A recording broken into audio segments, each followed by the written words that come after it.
అయితే ఈ వారం కాస్త గ్రహస్థితి అనుకూలంగా లేని కారణం చేత ఎక్కువ జాగ్రత్తలు తీసుకోవాలి.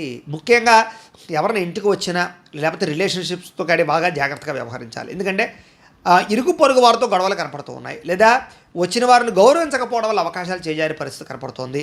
శత్రువులు పెరిగే అవకాశం కనపడుతుంది. నరదృష్టి నరఘోష బాగా కనపడుతుంది. వ్యామోహాలు బాగా కనపడుతున్నాయి. అన్ని విషయాల్లో జాగ్రత్త తీసుకోవాలి. ముఖ్యంగా స్త్రీ పురుషుల మధ్య వ్యామోహాలు పెరిగిపోవడం వల్ల కూడా కొత్త సమస్యలు, వివాహేతర సంబంధాల సమస్యలు ఎక్కువైపోతాయి. కాబట్టి అలాంటి విషయాలు ఎక్కువ జాగ్రత్తలు తీసుకోండి. ముఖ్యంగా చెడు పనులకు కానీ చెడు వ్యసనాలకు కానీ దూరంగా ఉండాలి. చెడు వ్యక్తులకు దూరంగా ఉండాలి. చెడు సలహాలు ఇచ్చేటటువంటి వారికి కూడా దూరంగా ఉండడం మంచిది. అలాగే కష్టపడకుండా డబ్బులు రావాలనుకుని ఏదైనా షేర్లో పెట్టినా ట్రేడింగ్లో పెట్టినా ఎక్కువ నష్టపోతారు. బెట్టింగుల జోలికి అసలు వెళ్ళకండి.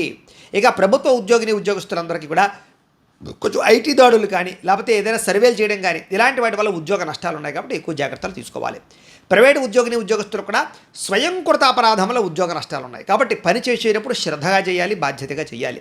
నోరు జారడం వల్ల గొడవలు కనపడుతున్నాయి, జాగ్రత్త. శారీరక కోరికలు అధికమైపోయే పరిస్థితి కనపడుతోంది, జాగ్రత్త. చిన్న చిన్న అనారోగ్య సమస్యలు పెద్దవయ్యే పరిస్థితి కనపడుతోంది. కాబట్టి ఆరోగ్యం పట్ల ఎక్కువ శ్రద్ధ పెట్టండి.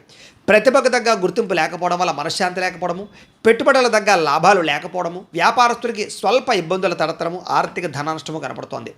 ఎవరి దగ్గర డబ్బులు అప్పించుకోవడం కానీ అప్పు ఇవ్వడం కానీ రెండు కూడా మీకు కలిసి వచ్చేలా కనపడటం లేదు ఈ వారం.